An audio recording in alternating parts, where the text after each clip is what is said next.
வணக்கம். என் பெயர் Sreeja, 3rd CS. இன்றைய செய்தி: ஆண்ட்ராய்டு செல்போன் போதும், பணம் வேண்டாம். UPI பரிவர்த்தனையால் வீண் செலவு செய்கிறோமா? பாக்கெட்டில் பல ஆயிரங்களை வைத்து கெத்து காட்டிய காலம் இப்போது மலையேறிவிட்டது. அதேபோல் பாக்கெட்டில் இருக்கும் பணத்தை யாராவது பறித்து விடுவார்களா என்ற பயமும் இப்போது ஒழிந்தோடிவிட்டது. கையில் ஆண்ட்ராய்டு செல்போன் மட்டும் இருந்தால் போதும், எங்கும் எப்போதும் பணப்பரிமாற்றம் செய்யலாம் என்ற நிலை 90% வந்துவிட்டது. இவை அனைத்திற்கும் அடித்தளம் அமைத்து கொடுப்பது நவீனத்தின் புதிய பரிமாணமாக நிற்கும் UPI பரிவர்த்தனை.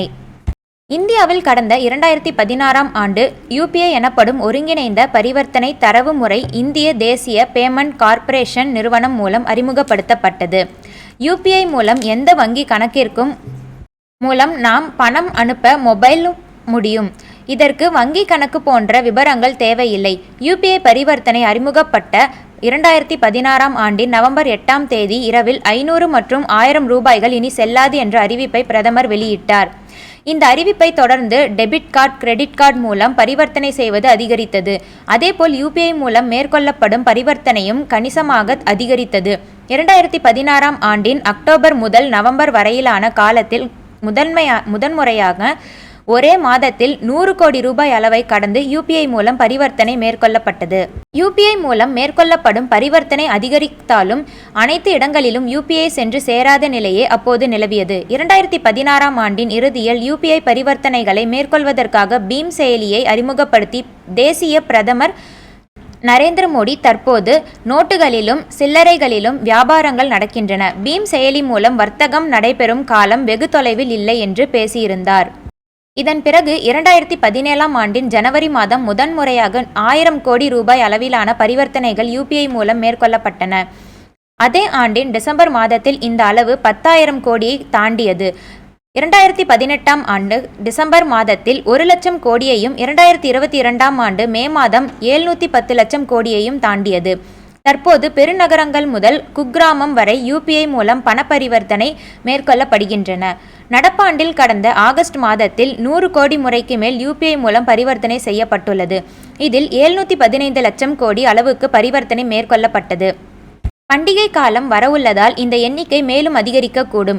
இந்தியா மட்டுமல்லாது சவுதி அரேபியா, பிரான்ஸ், சிங்கப்பூர், நேபாளம், பூட்டான் உட்பட பல நாடுகளும் UPI பரிவர்த்தனை ஏற்றுக்கொண்டுள்ளன. இது ஒருபுறம் இருக்க, UPI பரிவர்த்தனை காரணமாக நாம் அதிகமாக செலவு செய்கிறோம் என்று சேமிப்பை குறைத்து வருகிறது என்ற சர்ச்சைகளும் அணிவகுத்து நிற்கிறது.